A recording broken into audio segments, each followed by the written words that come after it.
selon les médias portugais, ça va nous être confirmé d'ici quelques instants. Cristiano Ronaldo devrait débuter sur le banc des remplaçants pour son 8e de finale avec le Portugal contre la Suisse. Cela faisait depuis l'Euro 2004 que Cristiano Ronaldo ne commencerait pas un match décisif en phase finale, hors blessure ou suspension. Donc coup de tonnerre du côté de cette équipe du Portugal. Cristiano Ronaldo remplaçant, c'est officiel, ça vient de tomber à l'instant. Je viens de recevoir le push, mon Rafou. Enlevez-moi ce point d'interrogation, mettez-moi un point d'exclamation. Autre info concernant les Bleus, c'est une déclaration de Noël Le Graët chez nos confrères du Figaro. Oui, exactement. Noël Le Graët, dans un entretien au Figaro, déclare qu'il souhaite que Didier Deschamps reste à la tête de l'équipe de France, même en cas d'élimination en quart de finale de la Coupe du Monde. Bon, bah écoutez, on bouscule tout. Déjà, l'émission est un peu redite, mais c'est pour la belle chose. C'est la qualif du Maroc, l'élimination de l'Espagne, là, au tir au but, il y a quelques secondes. Les stats du match, Raphaël, entre l'Espagne et le Maroc. Oui, un match qui est allé lors de la séance de tir au but. Il y a eu 3 ratés du côté espagnol dans cette séance de tir au but, dont 2 joueurs du Paris Saint-Germain, Sarabia, Soler. Mais c'est un joueur du Paris Saint-Germain qui, lors de cette séance de tir au but, a marqué le tir au but victorieux. Vous le voyez, les statistiques pendant les 90, les 120 minutes n'ont plus trop d'importance désormais, on le sait. Le Maroc va disputer son premier quart de finale de Coupe du Monde. Dominique Grimaud, est-ce que cette qualif du Maroc est un immense exploit? C'est un immense exploit pour le continent africain. Je trouve en même temps que le Maroc a montré ces derniers mois, ces dernières années, de vrais progrès. C'est une équipe sûre d'elle-même, homogène, qui a un homme fort dans chaque ligne. Parenthèse pour dire que j'ai une petite pensée pour Vahid Halilhodžić, tout en saluant, mais vraiment le travail de l'actuel sélectionneur Regragui. Voilà, donc c'est à la fois formidable et c'est formidable pour les Marocains et pour le continent africain, et en même temps, c'est justement payé et cher pour l'Espagne. Les Espagnols, c'est vrai, nous enchantent avec leur jeu de passe, mais c'est largement insuffisant. C'est d'une stérilité affolante. Ils ont fait Luis Enrique a fait rentrer Morata à la 60e, on s'y attendait. Malheureusement, Morata n'a pas fait la différence. Malheureusement, les Espagnols sont au tapis, comme ils l'ont été au tapis il y a encore 4 ans, en 2018, en Russie, souvenez-vous. Ils sont battus au tir au but en 8e, par les Russes. Mais depuis leur victoire, ils n'ont pas vu les quarts de finale d'une Coupe du Monde. Ça commence à faire long, 2010. Est-ce que vous êtes... Alors, je demandais si Dom parlait d'exploit. Est-ce que vous vous êtes surpris par le résultat de ce match, Djibril? On rappelle, le Maroc était premier de sa poule et l'Espagne deuxième. Hein. Ouais, je les ai mis qualifiés, si je ne me trompe pas. Ouais. Donc non, parce que le Maroc nous propose un jeu assez alléchant depuis quelques temps. L'Espagne, moi je vous dis, je suis pas fan de ces équipes qui font tourner, oui, qui fatiguent, mais qui n'ont pas de tueur devant le but et qui n'ont pas de buteur. Donc oui, c'est beau de faire tourner, de faire 1000 et quelques passes. Mais si la finition n'est pas là, ça sert un peu à rien. Et encore, ils auraient pu perdre bien 2-0 parce que l'attaquant marocain a eu deux occasions, je pense, où il a paniqué un peu. Mais non, moi, je suis pas. Pour moi, c'est pas un exploit. C'est presque logique. C'est pas logique, mais je suis pas surpris. Ok. Raphaël, vous vouliez la parole. Oui, on l'a vu, la première qualification de l'histoire du Maroc en quart de finale de Coupe du Monde. Je voulais juste rajouter 2 chiffres. Première sélection africaine à remporter une séance de tir au but. Et première sélection africaine de l'histoire à réaliser 3 matchs sans encaisser de but dans une Coupe du Monde pour les Marocains. C'est la 4e nation africaine de l'histoire à atteindre les quarts de finale d'une Coupe du Monde. Après le Cameroun, après le Sénégal, après le Ghana, il y a désormais le Maroc pour cette édition. Avec un changement de sélectionneur, comme l'a rappelé Dominique il y a 3 mois. Vahid Halilhodžić a quitté, alors qu'il les avait qualifiés, le Maroc. Et là, ils sont devenus infranchissables. Voilà, de manière assez dingue. Olivier, vous avez commenté la séance de tir au but. Ils ont quand même, je trouve, une solidité défensive et même mentale, ces Marocains, assez impressionnante. Dire qu'il n'y avait pas beaucoup d'affolement. Il y a eu des actions en toute fin de match espagnol, mais on les a sentis concernés jusqu'au bout, les Marocains. Voilà, ils ont été concernés jusqu'au bout, dans un esprit hyper collectif, dans un moral à toute épreuve, parce qu'ils ont été mis en difficulté, même si, effectivement, en termes de véritables occasions de but, on n'en a pas eu beaucoup pour les Espagnols, mais ils ont été en difficulté, notamment dans les prolongations sur quelques débordements de Williams, qui les a mis en difficulté. Mais Il y a bon, le poteau de Sarabia à la 120e. le poteau de Sarabia, mais il est compliqué à mettre Ah, quand il est même, dur. hein, c'est vrai.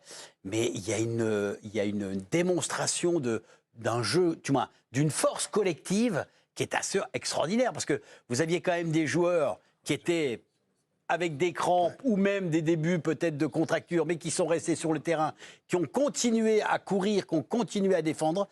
Mais moi, ce qui m'a le plus surpris, c'est cette tranquillité du gardien de but sur les tirs au pénalty. Ah, Bounou, Les tirs au très but. bon, hein. Il a été serein, il a été tranquille, aidé, me semble-t-il, par un petit peu de... Je sais pas comment pourrais dire pour les Espagnols. J'ai trouvé que la façon dont ils ont tiré les pénaltys, Un peu comme les Japonais hier, c'était léger. hein. mon Dieu, mais manquant de Exactement. conviction, Ouais, quoi, je suis manquant d'accord. de détermination. C'est le Ouais, je suis sentiment que d'accord, j'ai je eu, suis vous voyez. d'accord, ouais, je suis Alors c'est d'accord. peut-être pas le bon, mais en tout cas, mais le gardien marocain, impeccable, extraordinaire. Et Olivier, c'est exactement ça, l'homme fort du Maroc, Yacine Bounou, qui est évidemment mis en avant sur les réseaux sociaux. Vous allez voir les caches quand c'est Bounou qui les garde. Un mur complètement, voilà, héros de tout un continent, Yacine Bounou. Ou encore, ça va plaire à Greg, cette petite référence Bien sûr. Bounou aujourd'hui. Et juste, je voulais vous montrer également les unes en Espagne. Et évidemment, quel gâchis ce mondial pour As. Sport qui titre l'Espagne qui échoue au penalty. Et pour Marca, eh ben voilà, le fiasco de l'Espagne. Le Maroc nous renvoie à la maison. Tremblement de terre en Espagne. Oui, et encore une prolongation qui a été disputée par l'Espagne dans un tournoi majeur. Là, ça s'est pas très bien passé. C'était la 5e prolongation sur les 5 derniers matchs à élimination directe, Coupe du Monde et Euro confondus.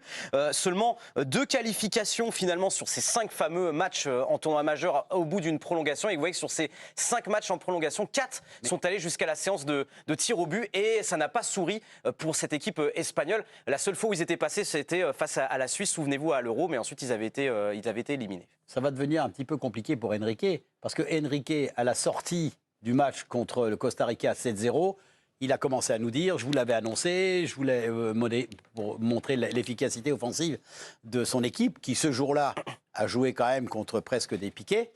Et on s'est aperçu que dans les matchs suivants, c'était quand même à chaque fois compliqué pour les Espagnols. Parce qu'il n'y a pas que ce match-là. On rappelle, ils menaient contre le Japon. Hein. Ouais, mais c'était compliqué. Alors avec un jeu, alors on peut critiquer tout ce qu'on veut. C'est vrai que je crois qu'il y a 1004 ou 1006 au niveau des passes, un truc Peut-être comme 1000 ça. passes par Non, match. mais c'est impressionnant. Ouais. Mais à l'arrivée, effectivement, n'ayant pas un homme comme Djibril dans la surface de réparation comme point de fixation, manquant de réalisme offensif, donc ça va être problème pour le Mais coach. problème pour le coach et un peu bis repetita, on va s'intéresser aussi à l'Espagne. Parce que là, ces prolongations, c'est toujours pareil, hein, ce manque d'avancante pour finir les matchs. Et ça vous emmène jusqu'au bout sans encaisser, c'est sans doute pas un hasard. Bruno, est-ce que vous les avez trouvés suffisants? C'est ma première question sur l'Espagne. Et la deuxième, on se projette sur le Maroc. Vous étiez inquiet avant d'entrer en émission parce que malgré la joie de la qualif, vous trouviez qu'ils allaient avoir des blessés pour l'écart. Alors, en fait, je ne les ai pas trouvés suffisants, je les ai trouvés ennuyeux.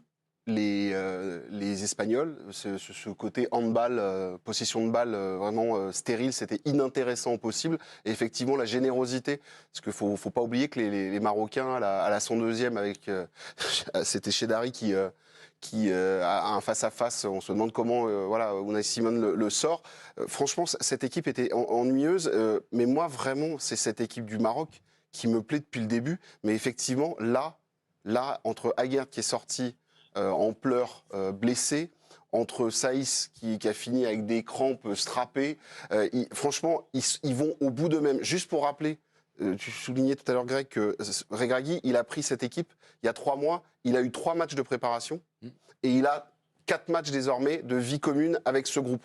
Et bilan des opérations, ce groupe, en fait, il est avec un 11 de départ type. Il les fait jouer depuis le départ, c'est les mêmes. Et il les emmène au bout. Mais ce qui est logique dans un sens. Et il est en train de sortir une quintessence extraordinaire. Il vient de balayer les démons de 86. Il a balayé Lothar Matthaus à la 87e minute de jeu. Il a tout balayé. Ça fait 3 mois qu'il est là.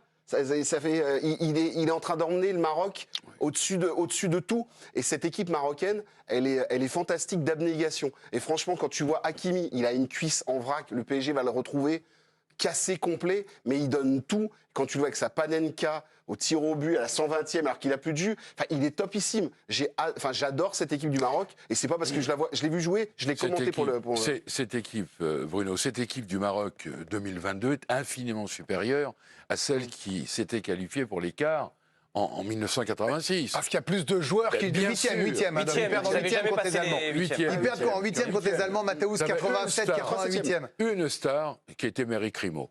Voilà, c'est ça. Mais là, il y a des joueurs, et vous l'aviez dit, il y a des joueurs qui jouent dans tous les plus grands clubs européens ou africains. Et juste, Bruno parlait de Walid Regragui. Alors, il y a eu 4 nations africaines qui sont qualifiées pour les quarts de finale d'une Coupe du Monde. Lui, c'est le premier sélectionneur africain à atteindre les quarts de finale de Coupe du Monde. D'habitude, c'est des sélectionneurs non africains qui réalisaient cet exploit.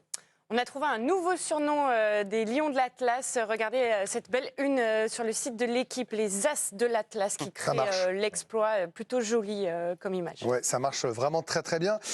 On rappelle, les Marocains en quart de finale, c'est historique. Premier quart de finale pour les Lions de l'Atlas qui affronteront soit le Portugal, soit la Suisse. On aura l'occasion d'en parler. Je rappelle que Ronaldo ne sera pas titulaire ce soir avec le Portugal. C'est l'autre coup de tonnerre de la journée. On a le bracket, le tableau. Pays-Bas-Argentine, Croatie-Brésil, Angleterre-France.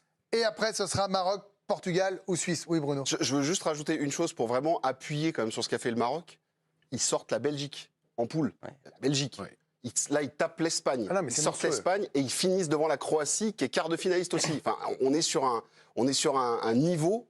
Mais je vous dis, par contre, dans 6 jours, je ne sais pas dans quel... On en parlait derrière je ne sais pas dans quel état ils seront. Mais là, si on savoure ce soir pour le côté marocain, si on savoure, vous avez réfuté, mais tranquillement, le terme d'exploit, Djibril. Mais est-ce que dans cette Coupe du Monde, où finalement on semblait s'acheminer vers des quarts plutôt traditionnels ou logiques, est-ce que ça, c'est l'exploit du mondial, sortir l'Espagne? Par rapport à ce qu'on a vu, hein. Je ne vous dis pas par rapport à leur force. Toujours pas. Toujours pas. Je dirais que c'est le soleil de la Coupe du Monde. Sinon, on allait vers une photographie, l'éternelle photographie, le Brésil, l'Argentine et l'Europe. Et bien heureux qu'on ait le Maroc en quart de finale. Mais ça ne fait que confirmer quand même, malgré tout, on s'aperçoit quand même qu'il y a eu beaucoup des clubs qui ont été africains, qui étaient en 8e de finale. Et c'est, vous l'avez dit, je pense que c'est le fait que tous ces joueurs viennent jouer en Europe. Et ça, c'est l'apport du football européen fait un bien fou à l'Afrique. Et dans 4 ans... comme les joueurs européens, les joueurs africains de talent font un bien fou au club européen. On est d'accord, on est totalement d'accord. Et dans 4 ans... Non mais tous les joueurs des quarts de finale jouent en Europe. Mais dans 4 ans, avec 16 équipes de plus... N'oublie pas qu'on va être 48 dans 4 ans. Arrête. Donc il y aura beaucoup plus encore de pays d'Afrique. Donc là aussi, il va y avoir 9 pays africains. 9 a priori qui seront qualifiés. 9 pays africains. Il va y avoir encore des choses. Au niveau des forces et des joueurs de qualité de plus en plus. Et c'est une très bonne chose. Et quand tu regardes cette équipe marocaine, si tu fais le CV de tout le monde, Mazraoui côté gauche, c'est le Bayern, Hakimi côté droit, c'est le PSG. On a le meilleur. Bounou est quand même l'année dernière est nommé quand même meilleur gardien du championnat espagnol, la Liga. On n'est pas non plus avec le kiki moyen qui sort de nulle part. Et le phénoménal Amrabat, qui joue à la Fiorentina. Amrabat, lui, c'est l'une des grandes révélations de ce Liga. Ils ont des joueurs. De toute façon, vous ne pouvez pas aller en quart de finale si vous... Il leur manque quand même quelqu'un de ouvrir une porte ouverte. Ziyech aussi. Ziyech banni depuis quelque temps, et il revient et il porte. Son conflit a coûté sa place à marocaine. C'est fort ce qu'il fait. On est d'accord. Camille. Messieurs, je vous amène à Montpellier. Les premières images de joie des Marocains. Regardez un petit peu. C'était il y a 5 minutes. Place de la Comédie pour ceux qui connaissent, pour les sudistes. Et puis évidemment, on surveille. On attend de voir aussi ce que ça a donné dans Paris. Il y aura une très très jolie fête à suivre très certainement ce soir. Voilà. Sympa. Et au Maroc, on sera évidemment au Maroc. On aura les images du Maroc qui va être en fête. On le rappelle. C'est quand même extraordinaire ce qu'on a vécu en grande soirée sur la chaîne Équipe. Le Maroc est un nouveau qualifié pour les quarts de finale de la Coupe du Monde. Ils ont sorti les Espagnols d'Enrique au tir au but avec un tir au but du Parisien Hakimi en Panenka à la dernière tentative. Le Maroc qui affrontera ce soir le Portugal ou la Suisse. Scène de fête pour la qualif des Marocains et le Portugal. Sans Ronaldo, on revient, on parle des Bleus. Giroud et Mbappé, surpris par la réussite de ce duo. Qui est favori de ce France-Angleterre?